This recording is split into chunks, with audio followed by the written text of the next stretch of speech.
Hello everyone, in this video I will show you how to fix Samsung Galaxy S23 FE Wi-Fi keeps turning off issue. So before starting the video, don't forget to subscribe the channel and also press the bell icon. So to fix this issue, first of all, open settings.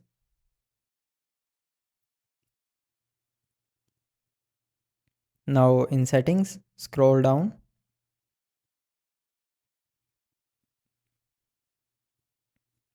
and here open general management.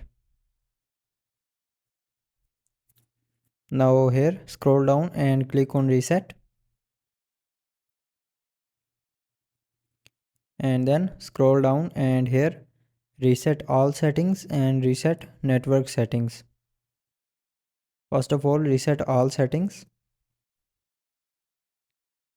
Enter your lock screen passcode here and then reset network settings.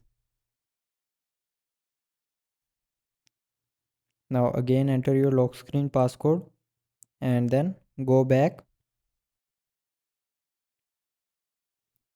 and here click on battery and device care.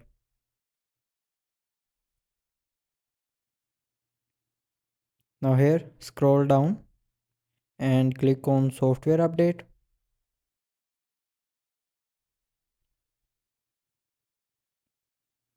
and then click on download and install to update your mobile software to latest version.